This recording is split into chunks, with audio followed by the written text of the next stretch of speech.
Hello listeners. आज मैं आपके सामने क्लास 6 साइंस एनसीईआरटी नोट्स और एग्जाम्पल प्रॉब्लम्स के ऊपर बुक को लेके आया हूँ। इसके अंदर आपको कॉन्सेप्चुअल नॉलेज होगा, जितना भी साइंस का जितने नोट्स होंगे फुल डीप अंडरस्टैंडिंग के साथ आपको बताया जाएगा। और साथ ही में एनसीईआरटी साइंस एग्जाम्पलर प्रॉब्लम्स वाली बुक को भी इसमें से सॉल्व किया जाएगा। आज सिर्फ चैप्टर 1 एंड चैप्टर 2 होगा। तो ये बच्चों इस वीडियो को ध्यान से देखना, और जो इस कॉम्पिटिशन पॉइंट ऑफ व्यू से इस वीडियो को देख रहे हैं उनके लिए तो काफ़ी ज़्यादा बेनिफिशियल होने वाला है, क्योंकि एग्जाम्पलर प्रॉब्लम्स में से ही डायरेक्ट हमारे स्टेट सर्विस कमीशन में या फिर सेंटर सर्विस कमीशन में जो एसएससी होता है और एचपीएससी, इनके अंदर डायरेक्ट क्वेश्चंस पूछे गए हैं। अभी मैं आपको वीडियो में आगे बताऊंगा कि कौन कौन से क्वेश्चन इस बार एसएससी में एक क्वेश्चन आया था, इसी फर्स्ट एंड सेकंड चैप्टर में मैं आपको बताऊंगा। और आगे हम देखते हैं, अभी हम इस टिप्स को आगे हम डिस्कस करेंगे। Chapter 1 class 6 notes plus exemplar answers. Nutrients की डेफिनेशन को देखते हैं। The ingredients contains some components that are need by our body. जो हम खाना बनाते वक्त जिन इंग्रेडिएंट्स का यूज़ करते हैं उनके अंदर कुछ गुण होते हैं जो कि हमारे शरीर के लिए ज़रूरी होते हैं। कुछ पोषक तत्व होते हैं उसके अंदर जो हमारे शरीर के लिए ज़रूरी होते हैं, उनको हम न्यूट्रिएंट्स बोलते हैं। अगली डेफिनेशन है न्यूट्रिएंट्स की। The material we use to prepare food. जैसे आपको साग सब्जियां बनाते हो, जैसे बैंगन की सब्जी बनाओगे तो उसके अंदर बैंगन डालोगे, आलू डालोगे, टमाटर और जितने मसाले डालोगे उन सबको हम इंग्रेडिएंट्स बोलते हैं। तो आगे न्यूट्रिएंट्स की डेफिनेशन इसी से रिलेटेड थी कि जो हम इंग्रेडिएंट्स जो हमारे शरीर को इंग्रेडिएंट्स के अंदर जो पोषक तत्व होते हैं जो हमारे शरीर को चाहिए होते हैं उनको हम न्यूट्रिएंट्स बोलते हैं। ये जो न्यूट्रिएंट्स की डेफिनेशन और ये इंग्रेडिएंट्स की। We eat fruits of some plants and we can also eat roots and flowers. इसको आप जानते हैं कि जो हम पेड़ों के कुछ फ्लावर्स को भी खाते हैं और हम उसके रूट्स यानी उसकी जड़ें और तथा फूलों को भी खाते हैं। जैसे रूट्स पोटैटो, माफ़ कीजिए यहाँ पे रूट्स की जगह पोटैटो नहीं आएगा, यहाँ पर जो पोटैटो होती है वो स्टेम होती है। तो रूट्स में हम जैसे आलू वगैरह हो गया, आलू सॉरी प्याज हो गया, और फ्लावर्स में जो बनाना ट्री की हम खाते हैं, जो उसके उसको जगह आप जहाँ बनाना लगता है ना उसमें उसके नीचे पिंक कलर का होता है, उसकी सब्जी बनती है, तो वो उसका फ्लावर हुआ, तो उसकी सब्जी बनती है। बीज कलेक्ट नेक्टर, नेक्टर मतलब मकरंद, and convert into honey and store in their hives. जो बीज मधुमक्खियाँ होती है वो जो फूलों में जो नेक्टर लगा होता है उस फूल के ऊपर जहाँ से वो जूस निकालती है, मतलब वो मटेरियल निकालती है, तो उसको हम नेक्टर बोलते हैं। और वो हनी में मतलब शहद में कन्वर्ट करती है और अपने छत्ते में सेव करती है। इस चैप्टर में ज़्यादा कुछ नहीं है, बस ये हर्बीवोरस, कार्निवोरस, ओमनिवोरस, ये क्लास 4, 5, 6 में सब कुछ चला हुआ ये। तो वही है, हर्बीवोरस जो प्लांट्स खाते हैं, कार्निवोर जो एनिमल्स को खाते हैं, और ओमनिवोरस जो दोनों ही होते हैं यानी हर्बीवोरस और कार्निवोरस। पर इनकी डेफिनेशन आगे आपको एग्जाम्पल से पता चल जाएगा। ये बच्चों आपके लिए नहीं है, ये कॉम्पिटिशन एग्जाम्स वालों के लिए है। एग्जाम्स में कभी कभी जैसे सी टैट या फिर HP टैट या फिर किसी और एग्ज़ाम में पूछा जा सकता है कि जो ये कहाँ खाए जाते हैं, उसको ध्यान रख लो आप। जैसे पंजाब में मक्की की रोटी होती है, दाल राजमा सरसों का साग, आंध्र प्रदेश में राइस तूर दाल, और वेजिटेबल्स में कुंदरू एंड डोंडाकाई खीरे की तरह दिखता है, ये अपने हिमाचल में भी है, और जो खीरे की तरह दिखता है इसकी सब्जी बनती है। एनसीईआरटी एग्जाम्पलर में फिर से एक बात बता दूं, ये आपको एनसीईआरटीज़ में नहीं मिलेगी, इसकी एक सेपरेट बुक आती है। ये एनालिसिस पे डिपेंड करता है कि मतलब एक हमारे सोचने समझने की क्षमता को ये बढ़ाता है एनसीईआरटी एग्जाम्पलर। तो एनसीईआरटी एग्जाम्पलर एक बच्चों के लिए भी अच्छी है, और यहाँ से तो कॉम्पिटिशन एग्जाम्स में सारे क्वेश्चन उठते हैं। एसएससी में तो साफ उठाया गया है। अगर आप ++2 की एनसीईआरटीज़ भी देखोगे जो फिजिक्स केमिस्ट्री मैथ की होती है, तो उसके अंदर जो एसएससी में भी आपके क्वेश्चंस आते हैं, HPSSC में या फिर और किसी और एग्ज़ाम्स में, तो उसके अंदर भी +1 की एग्जाम्पलर में से ही क्वेश्चन पूछे गए, जैसे मोल मोलैरिटी वाला का वो क्वेश्चंस हों। चलो आगे हम देखते हैं, ज़्यादा भटके नहीं हम टॉपिक से। NCERT example, omnivorous animals are human beings and cockroaches. और बुक में ईगल और गोट को मना किया गया है, पर आगे भी बोला गया है कि ईगल भी है। तो इसके ऑप्शन है यहाँ पे, omnivorous animals are human beings and cockroaches and eagles. एक और बात ध्यान बता दूं मैं आपको, एनसीईआरटी एग्जाम्पलर बुक के सिर्फ मैंने यहाँ पे नोट्स निकाले जो इंपॉर्टेंट पॉइंट्स हैं। बाकी एनसीईआरटी एग्जाम्पलर के आंसर्स तो हम अलग वीडियो में देख लेंगे इस चैप्टर के, वो उसके लिए अलग प्लेलिस्ट बनेगी, क्योंकि अगर मैं इसके साथ ही बनाता हूँ तो बहुत अजीब सा ही पूरा फॉर्मेट हो जाएगा इस वीडियो का। तो मैंने एनसीईआरटी एग्जाम्पलर्स के क्वेश्चन इसमें डाले हैं सारे, और एनसीईआरटी एग्जाम्पलर के क्वेश्चन आंसर्स के लिए अलग वीडियो बनेगी जो कि बुक से डायरेक्ट सॉल्व कराई जाएगी। वैसे सारा ही नोट्स फॉर्म में होगा, आप इससे बस एक बार सुन लीजिए। Omnivores animals are human beings, cockroaches and eagles. Omnivores वही जो दोनों को खाते हैं, हर्बीवोर और कार्निवोर जो दोनों होते हैं। और source of milk for human beings cow and sheep, source of milk cow and sheep वाला। Two or more edible parts banana and pumpkin, और मतलब two or more edible plants, ऐसे प्लांट्स जिनकी हम 2 या 2 चीज़ें उनकी खा सकते हैं। जैसे बनाना मैंने आपको बताया, उसका फ्रूट यानी केला खाते हैं हम, और उसका जो पिंकिश फ्लावर होता है हम उसकी सब्जी बनाते हैं। और पम्पकिन में भी, पम्पकिन मतलब कद्दू, तो कद्दू तो हम खाते ही खाते हैं, पर साथ में हम उसके फूलों की सब्जी भी खाते हैं। सब्जी तो नहीं, बस फूलों को उसको चटनी के साथ खाते हैं, चटनी बनाते हैं उसकी। और लेडी फिंगर को हम नहीं खा सकते, अगर आपने उसका प्लांट देखा हो तो लेडी फिंगर को नहीं खा सकते। और ब्रिंजल मतलब बैंगन, तो बैंगन के भी हम नहीं खा सकते, बैंगन का सिर्फ हम फ्रूट खाते हैं। और part of banana plant is not taken as food, तो ये ऑप्शन में थे कि रूट स्टेम, रूट फ्लावर। तो यहाँ पे हम रूट को नहीं खाते हैं बनाना प्लांट की, हम उसकी स्टेम्स को भी खाते हैं, फ्लावर्स को भी खाते हैं, और उसके फ्रूट्स को भी खाते हैं। और why do boiled seeds fail to sprout, यानी इस क्वेश्चन का अर्थ हुआ कि जो बॉयल्ड सीड्स होते हैं वो अंकुरित क्यों नहीं हो पाते हैं। तो इसका कारण यही है कि वो मर जाते हैं, इस वजह से वो अंकुरित नहीं हो पाते हैं। अगला देखते हैं चैप्टर 2 काफ़ी लंबा है। इस फर्स्ट चैप्टर में कुछ ज़्यादा इंपॉर्टेंट नहीं था, ज़्यादा खास नहीं था, पर चैप्टर 2 इंपॉर्टेंट है। यहाँ पर chapter 2, what do food items contains. अब फूड आइटम्स में क्या क्या होता है, अब ध्यान देना यहाँ पे। जो हम फूड आइटम्स खाते हैं, जैसे अभी ऊपर वाले टॉपिक में मैंने बताया था ना कि ये न्यूट्रिएंट्स होते हैं। अब न्यूट्रिएंट्स के अंदर ये न्यूट्रिएंट्स के सब पार्ट्स हैं ये। What do food items contains, तो फूड आइटम्स में न्यूट्रिएंट्स होते हैं। अब न्यूट्रिएंट्स कौन कौन से होते हैं वो है ये। अब जैसे न्यूट्रिएंट्स के बारे में अगर मैंने यहाँ पे लिखा है carbohydrates, proteins, fats, vitamins and minerals, तो ये सब न्यूट्रिएंट्स हैं। तो इन न्यूट्रिएंट्स के बारे में हम देखते हैं। और इसके अंदर जो एसएससी के अंदर क्वेश्चन आया है अपना स्टाफ सिलेक्शन कमीशन सेंटर वाला सीजीएल में, कि टेस्ट फॉर स्टार्च के लिए या फिर टेस्ट फॉर प्रोटीन्स के लिए इस बार क्वेश्चन आया था कि प्रोटीन को हम टेस्ट कैसे करेंगे। तो उससे रिलेटेड पूरा फॉर्मूला इंपॉर्टेंट था उसके पॉइंट ऑफ व्यू से। चलो चलते हैं। कार्बोहाइड्रेट जो कार्बोहाइड्रेट्स होते हैं वो स्टार्च एंड शुगर्स की फॉर्म में होते हैं। अब जो आप स्टार्च, जैसे आप आलू काटोगे तो आलू काटते वक्त आपको उसमें वो दिखेगा, वाइटिश पार्ट होगा, वो उसका स्टार्च बोलते हैं। और शुगर्स तो आप जानते हैं, जो ऐसे गन्ने में जो होता है वो शुगर ही होता है। और जो कार्बोहाइड्रेट्स होता है, कार्बोहाइड्रेट्स जो आपको यहाँ पे लग रहा है, दिख रहा है, कार्बोहाइड्रेट C+H2O। तो कार्बोहाइड्रेट साइंस वाले स्टूडेंट्स तो समझ जाएंगे इसको हाइड्रेटेड कार्बन, हाइड्रेटेड मतलब जिसमें वाटर मिला हो कार्बन में। और जिनका साइंस नहीं है वो इस तरीके ऐसे समझो, कार्बन प्लस वाटर, जो कार्बन होता है प्लस वाटर, इन दोनों से जो मिलकर बनता है वो कार्बोहाइड्रेट्स होते हैं। यानी इसके अंदर कार्बन होता है, हाइड्रोजन होता है और ऑक्सीजन होता है। अगला देखते हैं टेस्ट फॉर स्टार्च। अब जो स्टार्च है, जो कार्बोहाइड्रेट्स में होता है, उसका टेस्ट कैसे करते हैं हम।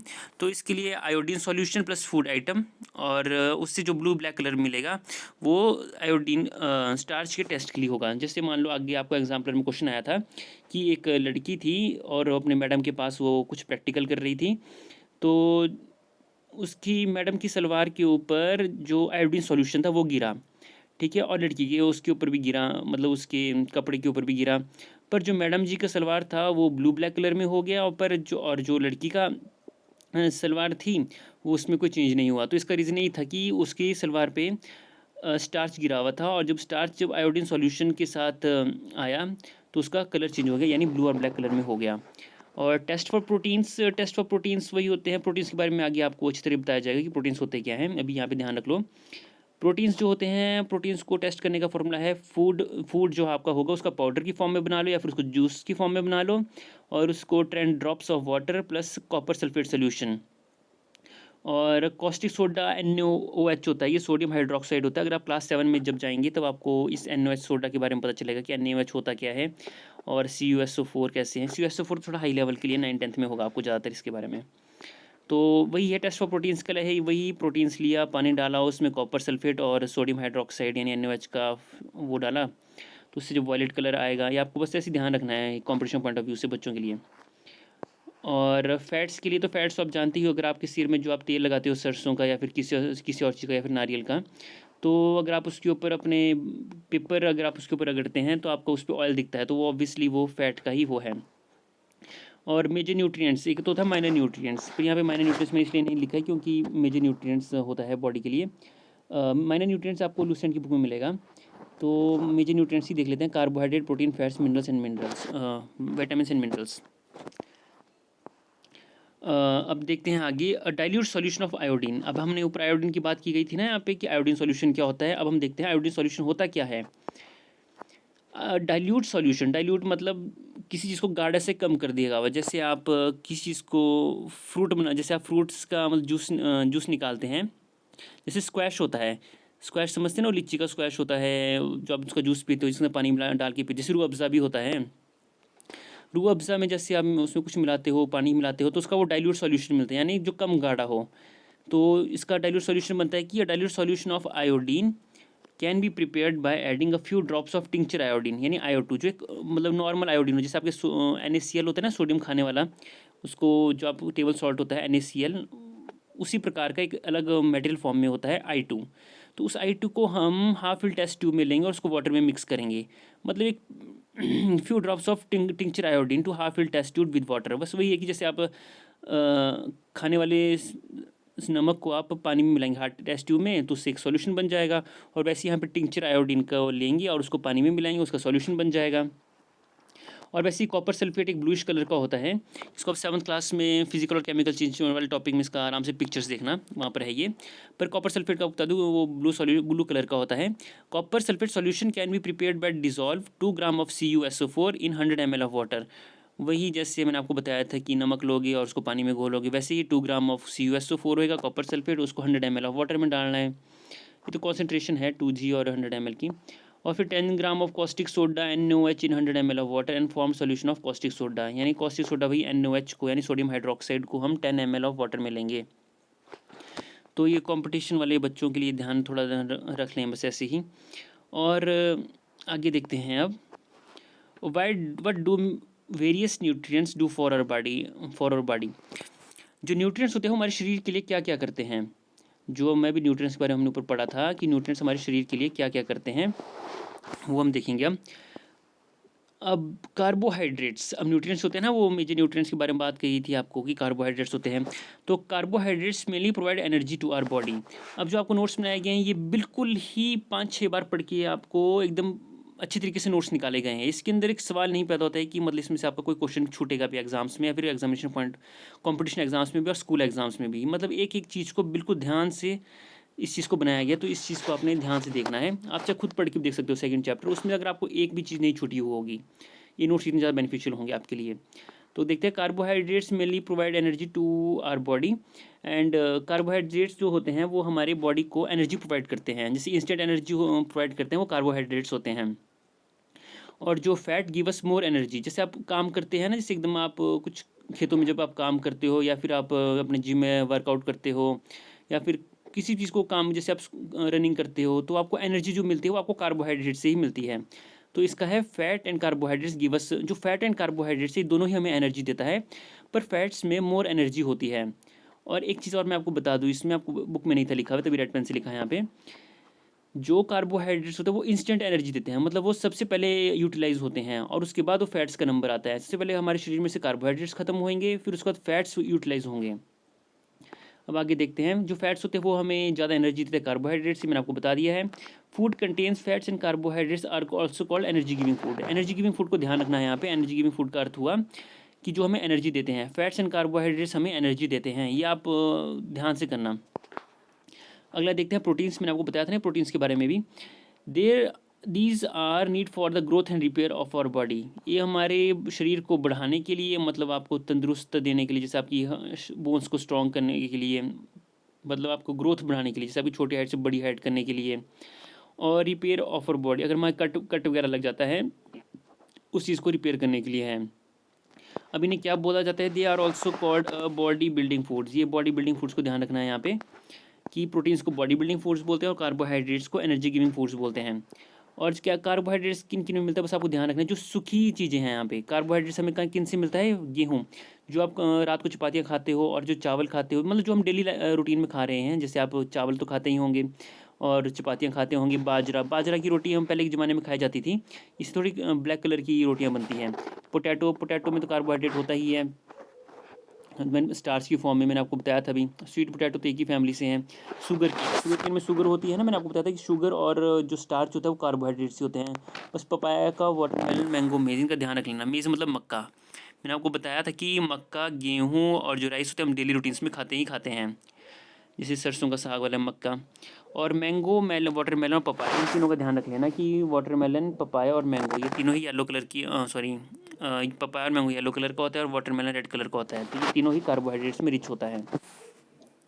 और फैट्स, और वैसे फैट्स का देख लेते हैं आगे। फैट्स जिनसे हम तेल निकलता है, जैसे आप तिल का तेल है, मस्टर्ड ऑयल है यानी सरसों का तेल, कोकोनट ऑयल जैसे वो नारियल का तेल, और सोयाबीन ऑयल, जो वाइट कलर की सोयाबीन दाल होती है ना, उसका जो तेल निकलता है, जिसका रिफाइंड खाते हैं आप, वो सब मतलब जिनसे ऑयल निकलेगा वो सब फैट्स हैं। मतलब जो आपके ऑयल निकल रहे हैं, जैसे plant source of ground nuts are, जो प्लांट सोर्स है फैट्स का वो है ग्राउंड नट्स यानी मूंगफली, यानी मूंगफली का भी तेल होता है, सनफ्लावर का भी तेल होता है, और मस्टर्ड ऑयल, कोकोनट ऑयल, सबका तेल होता है। और एनिमल से जो हमें फैट्स मिलते हैं वो है मीट। मीट का ध्यान रखना है, यहाँ पे मीट में कंफ्यूज हो जाते हैं। वैसे मीट से हमें प्रोटीन भी मिलता है। तो घी तो पता ही है आपको, फिश से भी हमारे को फैट्स मिलता है, फिश से हमारे को प्रोटीन भी मिलता है। पर एग और क्रीम और बटर, क्रीम और बटर तो चलो आसान है याद रखना, फिश से भी हमें फैट मिलता है। तभी तो लोग मोटे होते हैं। सोर्स ऑफ प्रोटीन, प्रोटीन्स हमें मटर से, जो भी जितनी प्रोटीन्स का सोर्स है वो सब दालें होंगी। जैसे ऊपर फैट्स में, फैट्स उनसे मिलता है जो सब ऑयल्स जिनसे हमें मिलते हैं, और जो प्रोटीन्स का सोर्स है वो सब दालें होंगी। जैसे मटर, जैसे मटर खाते हैं तो मटर हो गया, सोयाबीन हो गया, सोयाबीन वही ना वाइट कलर की दाल होती है अपनी, राजमा हो गया, मूंग दाल होगी, तूर दाल होगी, और ग्राम मतलब चने। और एनिमल सोर्स ऑब्वियसली एनिमल से तो हमें प्रोटीन्स मिलते ही मिलते हैं। जैसे आपके बाल हैं वो भी प्रोटीन से बने हैं, आपका जो मांस है, चमड़ी है, वो प्रोटीन से ही बनी है, तो इसलिए मीट बोलते हैं। और मिल्क, मिल्क में कैल्शियम भी होता है और प्रोटीन्स भी होता है। और एग में भी, जो एग में वाइटिश वाइटिश पार्ट होता है वो प्रोटीन से भरपूर होता है। और पनीर तो मिल्क से बना है, तो इसमें ऑलरेडी जानते ही हैं कि फैट्स प्रोटीन्स होंगे। अब देखते हैं वाइटामिन्स, वाइटामिन्स को ध्यान रखना ज़रा। वाइटामिन्स जो होते हैं वो हमें शरीर को बचाते हैं डिजीज़ से। विटामिन्स का काम कुछ नहीं है, बस हमारे शरीर को बचाना है, वो हमारी बॉडी को कुछ एडिशनल न्यूट्रिएंट्स नहीं दे रहे हैं। जैसे आपको फैट्स आपकी बॉडी में फैट प्रोवाइड्स करते थे, कार्बोहाइड्रेट्स एनर्जी देते थे, प्रोटीन्स आपकी रिपेयर अप करते थे, पर विटामिन्स का कुछ काम नहीं है। विटामिन्स का काम सिर्फ इतना है कि आपके शरीर को वो बचाएंगे बीमारियों से, मतलब डिजीज़ से। Vitamins are of different kinds by different names, जैसे vitamin A, C, D, E K, and group of vitamins are called vitamin B complex. Group of vitamins को हम बी कॉम्प्लेक्स बोलेंगे, और डिफरेंट काइंड्स ऑफ विटामिन्स को vitamin A, C, D, E K बोल बताएंगे। अगला देखते हैं, our body need every vitamin in small quantity. हमारे शरीर को हर विटामिन थोड़ी थोड़ी क्वांटिटी में चाहिए, ऐसा नहीं कि मतलब भरपूर मात्रा में, मतलब थोड़ा थोड़ा मिलेगी तभी हमारी बात बन जाएगी। अब एक बार ध्यान रख लेना कि विटामिन विटामिन ए हमें किस किस से मिलता है। तो विटामिन ए हमें विटामिन ए तो हमें papaya, carrot, mango, milk, fish oil. अब विटामिन ए से होता क्या है, ये हमें आंखों को ठीक रखता है और हमारी स्किन हेल्थी रखता है। विटामिन ए हमारी आइज़ के लिए होता है और हमारी स्किन्स के लिए होता है। और विटामिन बी के बारे में नहीं था इसमें दिया हुआ, पर विटामिन बी चलो आगे दिया है। वैसे विटामिन बी से बेरी बेरी होता है, स्किन प्रॉब्लम है थोड़ी बेरी बेरी। और विटामिन सी देख लेते हैं, helps body to against many diseases. ये ध्यान रखना है यहाँ पे, विटामिन सी जो खट्टी चीज़ों से मिलता है हमें, जैसे orange, green chillies, lemon, lemon तो खट्टा ही होता है, आंवला भी खट्टा होता है, टोमेटो भी खट्टा होता है। और साथ में आपको यहाँ पे ग्रीन चिलीज और गावा को एडिशनल याद रखना पड़ेगा विटामिन सी के लिए। विटामिन ए के लिए तो आपको बता दिया ना, पपाया, कैरेट, जैसे जिनकी आंखें ख़राब होती है उनको मतलब गाजर का जूस बोलना, गाजर का जूस पीने के लिए बोला जाता है। और पपाया भी आंखों के लिए बहुत अच्छा होता है। और मैंगो और मिल्क, तो ये दोनों ही, मिल्क तो होता ही है विटामिन ए के लिए। और फिश ऑयल, ये बच्चों कॉम्पिटिशन पॉइंट वाले वाले बच्चे इसको ध्यान रखें, फिश ऑयल को भी, कि विटामिन ए फिश ऑयल से मिलता है। फिश ऑयल वाला क्वेश्चन एसएससी में पूछा था। और विटामिन सी हमारी बताया था कि डिजीज से बचाता है और एक खट्टी चीज़ों में होता है, जैसे ऑरेंज गावा, ग्रीन चिलीज, लेमन, आंवला, टोमेटो। और vitamin D calcium for bones and teeths. Vitamin D vitamin D calcium for bones and teeths. अब जैसे विटामिन डी जो हमें सूरज से मिलती है वो हमारे शरीर बोन्स के लिए ज़्यादा अच्छी होती है और टीथ के लिए। तो विटामिन डी से कैल्शियम, यानी दोनों ही वाइट चीज़ जो होती हैं, तो विटामिन डी का याद रख लेना। ये विटामिन डी का सोर्स इसमें नहीं लिखा गया था बुक में, ये लिखा गया है, हाँ माफ़ कीजिए। और मिल्क, यानी कैल्शियम में मिल्क होता है क्योंकि वाइट कलर का होता है, कैल्शियम का कलर वाइट होता है। और फिश, बटर, लीवर, लीवर मतलब जो एनिमल्स का लीवर होता है उससे रिलेटेड है। और एग, एग से विटामिन डी मिलता है। विटामिन बी जो है वो liver, wheat, rice. Sun is also a source of vitamin D, आपको बताया था। Some sources of different minerals are iodine. अब आयोडीन बस ये कॉम्पिटिशन पॉइंट ऑफ व्यू वाले बच्चे याद ध्यान रखना है इसको, बस याद ध्यान ही रखना है इसको, याद तो क्या करना है, ये सब कुछ ही होता है सब में। आयोडीन जैसे वो हमें आयोडीन हमें समुद्र से मिलता है ना, आयोडीन नमक। तो फिश तो समुद्री है, क्रैब भी, क्रैब मतलब केकड़े। और जिंजर, जिंजर मतलब अदरक, अदरक में आयोडीन होता है, इस चीज़ का ध्यान रखना। और सॉल्ट तो है ही है, और स्पिनिच में भी आयोडीन होता है। और फॉस्फोरस, फॉस्फोरस मिल्क में होता है, banana, wheat, rice, iron, liver, apple, spinach, spinach मतलब वो साग। और कैल्शियम तो वाइट चीज़ ही मिलता है, मिल्क और एग से। तो आयरन का ध्यान रखना, एक आयरन, लीवर आयरन से, आयरन जो होता है वो लीवर में होता है, जो एनिमल्स का लीवर होता है। और एप्पल, एप्पल का जब काटोगे आप उसको तो उसके अंदर एक ब्राउनिश लेयर आती है। वो ब्राउनिश लेयर आने का कारण ही जंग लगना होता है, और जंग किसको लगता है, आयरन को लगता है। ये लॉजिकल है पूरा। जैसे जंग लगता है ना लोहे को तो वो ब्राउन हो जाता है, वैसे ही एप्पल को जब काटते हैं तो कुछ टाइम बाद रखने पर वो ब्राउन हो जाता है, क्योंकि उसका कारण होता है उसमें आयरन होता है। और जो स्पिनिच होता है, ये आपने पोपाय कार्टून देखा होगा अगर बच्चों, या फिर कंपटीशन एग्जाम करने वालों, पोपाय द सेलर मैन, तो उसके अंदर वो स्पिनिच खाता है यानी पालक, तो उसके अंदर वो आयरन होता था। और आयोडीन के लिए मैंने आपको बताया था कि फिश, क्रैब, जिंजर, जिंजर का ध्यान रखना आयोडीन के लिए, सॉल्ट तो आपको पता ही है। और स्पिनिच, स्पिनिच भी आयोडीन में होता है। और अगला देखते हैं फॉस्फोरस, मिल्क, मिल्क और बनाना में होता है, व्हीट एंड राइस में होता है। तो देखते हैं आगे। अगर आपने ऊपर वाला डाटा पढ़ा हो, इसका मतलब वही है कि while reading above data you would find that the most of food items have more than one nutrients. जब आपने ऊपर डाटा देखा होगा कि मोस्ट ऑफ द फूड्स में मोर देन वन न्यूट्रिएंट्स होते हैं, जैसे आपको बताया था ना मैंने लीवर के बारे में, लीवर में प्रोटीन भी होता है। और यहाँ पे लीवर में क्या लिखा गया है, यहाँ पे लीवर किस में होता है, आयरन, जो लीवर से हमें आयरन मिलता है। तो वही बता रहे हैं इसमें कि फूड आइटम्स में मोर देन वन न्यूट्रिएंट्स होते हैं, तो ज़्यादा है नहीं कुछ इसमें। और rice has more carbohydrates than other nutrients, को ध्यान रख लेना कि राइस में सबसे ज़्यादा कार्बोहाइड्रेट्स होते हैं अदर न्यूट्रिएंट्स से। और rice also called as carbohydrate rich food. और अगर आपके कॉम्पिटिशन एग्जाम्स में है कि कार्बोहाइड्रेट रिच फूड किसको बोलते हैं, तो राइस को। तो बच्चों आपके लिए नोट्स भी काफ़ी अच्छे हैं ये स्कूल स्टूडेंट्स के लिए। और बी साइड्स, जब भी आपको शब्द बी साइड्स दिखे तो इसका मतलब होता है in addition to. In addition to our body needs dietary fibres. अब डाइटरी फाइबर्स देखते क्या होते हैं। अभी हमने किसी के बारे में पढ़ा, कार्बोहाइड्रेट्स के बारे में पढ़ा, proteins, vitamins and minerals, vitamins के बारे में पढ़ा, और फैट्स के बारे में पढ़ा।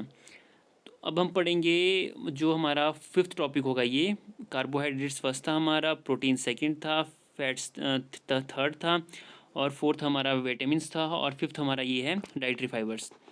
तो डाइटरी फाइबर्स को देखते हैं क्या होते हैं। ये dietary fibres, our body need dietary fibres, dietary fibres are also called roughage.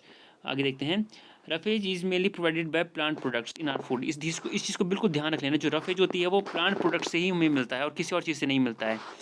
और जैसे इसका होल ग्रेन्स, अभी आपको रफेज के बारे में बताएंगे होता क्या है ये। होल ग्रेन्स, होल ग्रेन्स मतलब जितने भी हम सब्जी, जैसे आपका ये हो गया व्हीट हो गया, और आपका जो मक्की से बनते हैं, और जो बाजरे की रोटियां होती हैं, जितने भी ग्रेन्स होते हैं जिनसे हम खाते हैं, उन सब के अंदर उसका मतलब होता है होल ग्रेन्स। होल ग्रेन्स जैसे मतलब सभी जो दाने होते हैं, अनाज के दाने, तो वो सब होल ग्रेन्स में आते हैं। और पल्सेस, दालें, potatoes, fresh fruits, vegetables are main source. आप इसमें ध्यान दे रहे होगी कि, और बचा ही क्या, कि जब ग्रेन्स हो गया, दालें होगी, पोटैटोज हो गया, फ्रेश फ्रूट्स एंड वेजिटेबल्स, तो बचा ही क्या। तो अब आपको इससे बचा ये है कि जो एनिमल प्रोडक्ट्स नहीं है, बचा हुआ ये है इसमें। तो आपको कॉम्पिटिशन एग्जाम्स में आएगा कि ये कौन सा नहीं होगा, तो चार उसमें प्लांट प्रोडक्ट्स होंगे, और पाँचवा उसमें एनिमल प्रोडक्ट होगा, तो उसमें ध्यान रख लेना आपने। रफेज का काम क्या होता है, they are essential to our body because it helps to get rid of undigested food. Rid का मतलब छुटकारा देना होता है।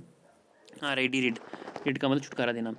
They are essential to our body because it helps to get rid of undigested food. जो आपके खाने, जो आपके पेट में जब कभी दर्द होती है, और जैसे आप पिज़्ज़ा वगैरह खाते हो तो आपको पेट में कुछ भारी भारीपन मिलने लगता है, तो वो सब आपका अनडाइजेस्टेड फूड होता है, मतलब वो आपको पचा नहीं होता है। और आपको उससे बचने के लिए आपको ये खाना चाहिए, रफेज खाने चाहिए, यानी आपको अगर आप दाल सब्जियां भी खाएंगे तभी आपकी बॉडी से आपको वो मतलब निकल जाएगा आसानी से बाहर वेस्ट प्रोडक्ट की फॉर्म में।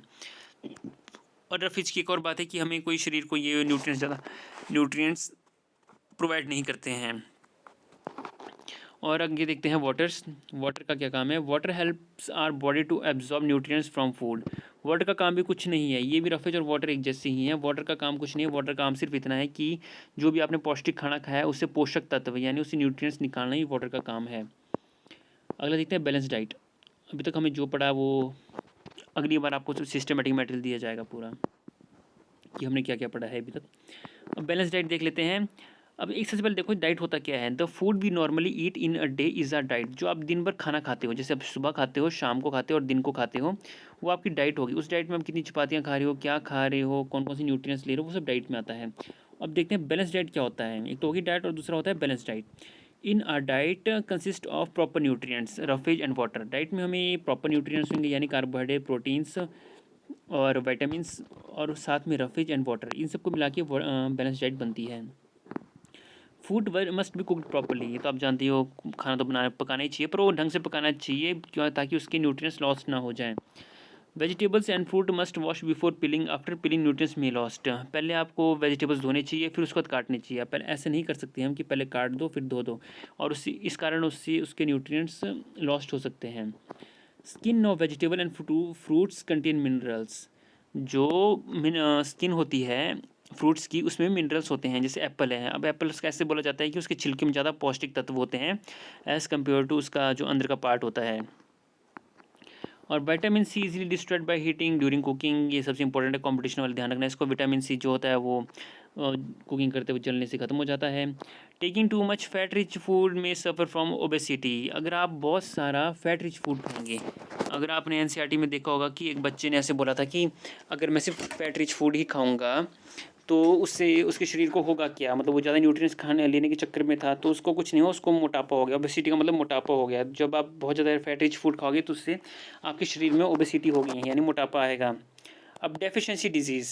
अब डेफिशिएंसी डिजीज़ का भी देख लेते हैं जल्दी जल्दी से। अब हम देख लेते हैं कितने मिनट का वीडियो हो गया है। वो 18 मिनट्स का है, 26 मिनट्स का वीडियो हो गया। Deficiency disease in our food may not contain a proper nutrients.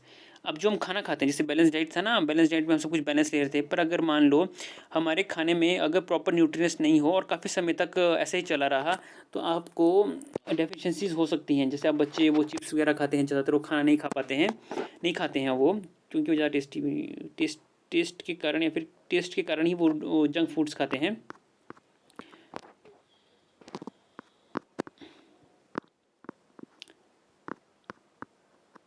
जो क्या हो रहा है ये, wait for minute. Deficiency disease in our food may not contain proper nutrients over long time. The person may suffer from deficiency. और जैसे chips वगैरह खाते हैं बच्चे तो ज़्यादातर वही खाते रहें चिप्स और जंक फूड, तो उनको अच्छे प्रॉपर न्यूट्रिएंट्स नहीं मिल पाएंगे, तो उनको किसी न किसी न्यूट्रिएंट्स की डेफिशिएंसी हो जाएगी। और डेफिशिएंसी होने के कारण, डेफिशिएंसी मतलब किसी न्यूट्रिएंट्स की कमी, जैसे कार्बोहाइड्रेट्स की कमी होगी शरीर में तो एनर्जी नहीं होगी, प्रोटीन्स की कमी तो उसकी ग्रोथ नहीं होगी, सब कुछ उल्टा होता जाएगा जैसे ऊपर आपको बताया गया था। और डेफिशिएंसी डिजीज इसको कहते हैं। अब डेफिशिएंसी ऑफ प्रोटीन, अगर आप प्रोटीन से अपने खाने में नहीं ले रहे हो तो आपके शरीर को क्या उसका फ़र्क पड़ेगा, तो स्टंटेड ग्रोथ हो जाएगी। अगर मान लो आपकी हाइट 5 फीट 10 इंच होनी होगी तो आपकी वो 5 फीट या 5.5 फीट ही होगी, यानी मतलब आपका शरीर ढंग से विकसित नहीं हो पाएगा, आपकी हड्डियाँ ढंग से आपकी ग्रो नहीं हो पाएंगी। और स्वेलिंग ऑफ फेस, आपके फेस पे हमेशा स्वेलिंग रहेगी, यानी स्वेलिंग का मतलब होता है सूजना। और डिस्कलरेशन ऑफ हेयर, यानी बालों का रंग झड़ना। प्रोटीन्स की कमी उनकी होती है उन व्यक्तियों को, आपने देखा होगा ना कि कईयों को 24-25 साल की उम्र में ही वाइट बाल लग जाते हैं, तो उसका कारण ये होता है कि उसमें प्रोटीन्स की कमी होती है। और साथ में स्किन डिजीज़ और डायरिया मतलब लूज मोशन, अगर आपने देखा अगर डायरिया मतलब लूज मोशन, हाँ। और deficiency of proteins and carbohydrates, इन दोनों को एक साथ बताया गया यहाँ पे। CS2 मतलब यहाँ पे कार्बोहाइड्रेट्स का है, और प्रोटीन्स का इनसे क्या होता है। और स्टॉपेज ऑफ ग्रोथ, आपका वो रुक जाएगा, आपका शरीर बढ़ना रुक जाएगा, क्योंकि प्रोटीन्स आपकी एनर्जी मतलब कार्बोहाइड्रेट्स आपको एनर्जी प्रोवाइड करते हैं और प्रोटीन्स आपको बॉडी बिल्ड करती है प्रोटीन्स। और अगर अपने खाने में हम बैलेंस डाइट लेंगे तो हम इन बीमारियों से बच सकते हैं, मतलब इन डेफिशिएंसी से बच सकते हैं। अब इनके बारे में अच्छी तरह देखते हैं कि कौन कौन सी विटामिन से कौन कौन सी ना लेने से कौन कौन सी बीमारियाँ होती है और इसकी क्या सिम्टम्स हैं। इसका तो अच्छी तरह मैप भी बनाया गया है एनसीईआरटी में। विटामिन ए से होता है आपका लॉस ऑफ विजन, यानी आपकी आंखों की कमी। अगर आपकी क्लास के बच्चों में किसी को चश्मा लगा होगा तो लॉस ऑफ विजन, और लॉस ऑफ विजन का मतलब वो नाइट ब्राइटनेस से भी होता है कि मतलब रात को उनको कम दिखेगा और पुअर विजन होगी और नाइट ब्राइटनेस होगी, और उनको कभी कभार तो ऐसा होता है कि कंप्लीट लॉस ऑफ विजन भी हो जाता है। अगला देखते हैं vitamin B berry berry. Berry berry में आपको क्या होगा कि वीक मसल्स हो जाएंगे, जो आपके बाजुओं में अगर आप अपनी आर्म को जब आप ऊपर करते हो तो आपको एक मसल्स बनती है, तो वो आपकी वीक होंगी। मतलब वैसे वैसी और शरीर में और जगह भी मसलें होती हैं, मसल्स होती हैं, और आपके काम करने में बहुत ही कम एनर्जी होगी। विटामिन बी से आपका ये होगा। विटामिन बी सी स्कर्वी, आपको बताया था कि ये खट्टी चीज़ों से मिलता है विटामिन सी से स्कर्वी। स्कर्वी मतलब ब्लीडिंग गम्स, आपके जो मसूड़े हैं जो आपके कभी कभार फूल जाते हैं ना, जैसे आप गोभी खाते हैं उसके बाद कभी कभी कभार आपने महसूस किया होगा कि वो फूल रहे हैं, तो विटामिन सी की कमी के कारण होता है। और अगर आपके मान लो कभी कट वगैरह लग गया तो आपको उसको ठीक होने में आपको काफ़ी ज़्यादा टाइम लगेगा, वो विटामिन सी के कारण होता है। और विटामिन डी रिक्टस आपको बताया था बोन्स के लिए और स्किन्स के लिए होता है ये, और सॉरी बोन्स के लिए और आपके दांतों के लिए। विटामिन डी रिक्टस है और ये bones become soft and bent. अगर क्लास +2 बच्चों ने अगर यहाँ पे +1 का चैप्टर याद हो अस्थि भंग वाला, तो उसके अंदर बच्चों की अस्थि भंग के बारे में बताया गया था कि उनकी सॉफ्ट बोन्स होती है, उनका अस्थि भंग नहीं होता है, मतलब उनका बोन्स नहीं टूटती पर उनकी मुड़ जाती है। आगे देखते हैं कैल्शियम वाइट होता है, जिसका मतलब बोन में होगा और ऑब्वियसली दांतों में होगा, और दांत खराब होंगे। बच्चों के आपने देखे होंगे बच्चों के दांत वैसे थर्ड क्लास में झड़ना शुरू हो जाते हैं, और कैल्शियम की कमी से आपके बच्चों में आपने देख रहा होगा कि उनके दांत खराब हो जाते हैं बचपन में ही, मतलब वो बोलते हैं कि चॉकलेट खाने से हुआ है, पर वो कैल्शियम की कमी की वजह से उनके दांत आपको ब्राउनिश दिखेंगे। तो इसके कारण इसमें जो सिम्टम्स होते हैं वो weak bones and tooth decay मतलब दांतों का खराब होना। आयोडीन की कमी से ग्वाइटर होता है, तो आपने अपने एडवर्टाइजमेंट में भी देखा होगा, टीवी में आती है। और ग्लैंड इन द नेक, आपकी गर्दन के पास एक आप इसको नेट पे सर्च कर सकते हैं ग्वाइटर कैसे होता है। ग्वाइटर आपको बहुत अच्छे तरीके से दिख जाएगा और आपको सब कुछ याद हो जाएगा। सोलना मतलब सूझना, मेंटल डिसेबिलिटी मतलब बच्चों की सोचने की समझने की क्षमता कम हो जाएगी। और आयरन की कमी से एनीमिया होता है। एनीमिया मतलब जो आपका आयरन होता है वो आपके ब्लड में होता है, जो आपका खून होता है ना रेड कलर का, उसके अंदर आपका आयरन होता है। तो एनीमिया का मतलब होता है खून की कमी, और खून की कमी से आपके शरीर में वीकनेस होगी। अब देखते हैं, ये आपका चैप्टर खत्म हो गया है यहाँ पर। हाँ, चैप्टर खत्म हो गया है, और आपको एनसीईआरटी एग्जाम्पलर का मैंने आपको फिर से बता दूं मैं एक और बार कि इस चैप्टर में आपको जो एनसीईआरटी एक्सरसाइज है वो आपका ऊपर इन सभी पार्ट्स में उनको कवर कर दिया गया है। जितना भी ये था, ये फैट्स ऑयल जो जितना भी था इन सब में आपको कवर कर दिया गया है। और इसके अंदर एनसीईआरटी एक्सरसाइज तो आप ऊपर से पढ़ के भी आप इजीली सॉल्व कर पाओगे। एनसीईआरटी एक्सरसाइज को तो पूरा ही कवर किया गया उसके अंदर। और इस खुद भी कोशिश करना, ऊपर नोट्स पढ़ के चैप्टर पढ़ के नोट्स तो यहीं से मिल जाएंगे आपको। एनसीईआरटी एग्जाम्पलर की अलग से बुक होती है, मैं फिर से रिपीट कर रहा हूँ, अलग से बुक होती है एनसीईआरटी एग्जाम्पलर की, तो उसके क्वेश्चन हैं, उसके लिए आपको अलग से वीडियो बना दी जाएगी एनसीईआरटी एग्जाम्पलर के लिए। पर यहाँ पे नोट्स आपको दिए जा रहे हैं, तो कॉम्पिटिशन पॉइंट ऑफ व्यू से बच्चों के लिए इंपॉर्टेंट है। Dietary fibres do not consist in, dietary fibres होते हैं जो आपको प्लांट से मिलते हैं, वो किस में नहीं होता है आपको, होल ग्रेन्स, पल्सेस और मिल्क, तो ऑब्वियसली मिल्क में नहीं होगा क्योंकि वो एनिमल से मिलता है। और protein, calcium, vitamin D present in milk but vitamin C doesn't. अब दूध खट्टा थोड़ी होता है इसलिए उसमें विटामिन सी नहीं होता है, पर उसमें प्रोटीन्स होता है, कैल्शियम होता है, विटामिन डी होता है। विटामिन डी आँखों के लिए होता, विटामिन डी बोन्स के लिए होता है ना, आँखों के लिए नहीं, माफ़ कीजिए, विटामिन डी बोन्स के लिए होता है। और कैल्शियम वाइट कलर का होता है और प्रोटीन्स भी, तो वो सब मिल्क में होता है और इसलिए दूध पीने के लिए आपको बोला जाता है, बट विटामिन सी इसमें नहीं होता है। और एनर्जी गिविंग फूड्स आपको बताया ये फैट्स एंड कार्बोहाइड्रेट्स, और फैट्स एंड कार्बोहाइड्रेट्स किस में होता है, वीट, यानी जितने भी आपके ये जो आप रोज़मर्रा मतलब रोज़ की ज़िंदगी में खाते हो, जैसे ये रात को चपातियाँ, चावल, सब कुछ, तो उन सब के अंदर आपको कार्बोहाइड्रेट्स होता है। और घी तो आपको बताया ही था, घी में तो फैट होगा ही, क्योंकि उसमें पेपर इसमें लगाएंगे तो फैट निकलेगा ही, मतलब उसमें ट्रांसपेरेंट होगा। डिजीज़ आर कॉज्ड बाय, जो डिजीज़ होती है इसमें 4 ऑप्शन दिए गए थे कि मतलब एक किसी वायरस से होती है, वायरस का मतलब कोई खांसी करे तो आपको उसमें से उससे कारण हो जाए, नहीं, उस कारण से नहीं होती है, मतलब किसी और कारण से नहीं होती है डिजीज़ का असली कारण है मतलब वो दूसरे वायरल इन्फेक्शन, मतलब वायरल इन्फेक्शंस होते हैं वो, मतलब वो जो होता है ना कि आपको खांसी हो रहा है, जुकाम हो रहा है, बुखार हो रहा है, वो दूसरा डिजीज़ कैटेगरी में नहीं आता है वो आपको बुखार वगैरह तो किसी और कैटेगरी में आता है, पर डिजीज़ की जो कैटेगरी है वो आपकी न्यूट्रिएंट्स की कमी के होने के कारण ही होते हैं। और आप डिजीज़ का कारण वही है कि आप एक बैलेंस डाइट नहीं ले रहे हो, जैसे आपको ऊपर बताया था ना विटामिन एंड मिनरल्स की कमी से कौन कौन से हो सकते हैं, तो वही डिजीज़ है। और it not caused by germs और वायरसेस, वही आपको बताया ये कि जर्म्स और वायरसेस से नहीं होता, ये आपकी बैलेंस डाइट ना लेने के कारण होता है। स्टेप्स टू टेस्ट प्रोटीन्स, इस चीज़ को आपने अच्छी तरह से ध्यान दीजिए, देख लीजिए, ये एसएससी में पूछा गया क्वेश्चन है। और अगला देख लेते हैं, water does not provide any nutrients because it is used to absorb nutrients from food. बताया था कि रफेज एंड वाटर कोई ज़्यादा न्यूट्रिएंट्स प्रोवाइड नहीं करते हैं। रफेज हमारी शरीर से गंद साफ करते हैं और अनडाइजेस्टेड फूड को निकालते हैं, और वाटर हमारे प्रोटीन्स को और न्यूट्रिएंट्स को सोखता है। और एग योल्क इज रिच इन, जो एग योल्क होता है वो इसका येलोइश पार्ट होता है, अगर आप अंडा तोड़ेंगे उसके अंदर येलोइश पार्ट निकलेगा, तो वो फैट में रिच होता है, और जो एग एल्यूमिनियम होता है वो प्रोटीन्स में रिच होता है। Deficiency disease can be prevented by taking a balance diet, आपको बताया भी, roughage does not provide but it helping get rid of undigested food. Vitamin C get destroyed while heating, ये बताया है आपको। और आगे देखते हैं, 2 पेज रहिए, 8, 9, 10। विटामिन क्वेश्चन क्या था ये, sweet potato rice, wheat bread and बी है moong dal, fish, milk, egg.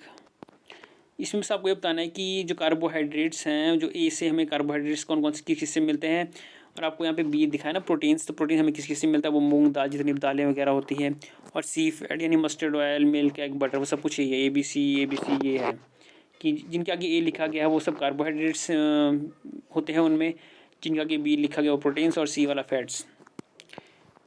और स्टार्च प्लस स्टार्च मतलब वही जो आपको एग्जांपल दिया गया था, एक मैडम थी उनकी सलवार पे आयोडीन का सॉल्यूशन गिर गया था, प्लस स्टार्च सब उसका ब्लू ब्लैक हो गया था, वही है ये।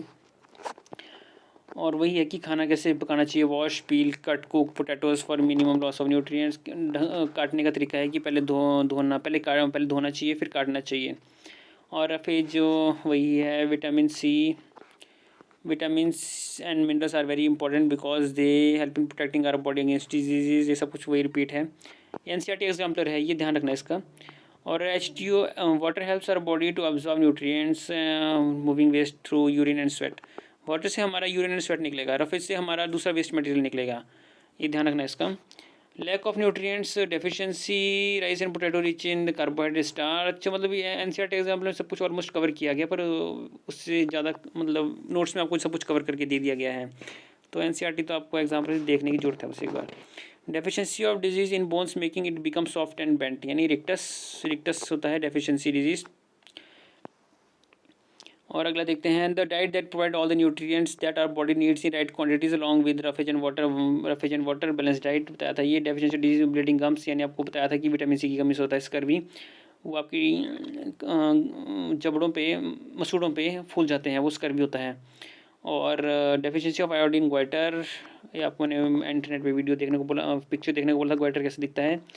और starch and sugar in our food are rich in this type of energy, यानी कार्बोहाइड्रेट, स्टार्च कार्बोहाइड्रेट्स में होता है।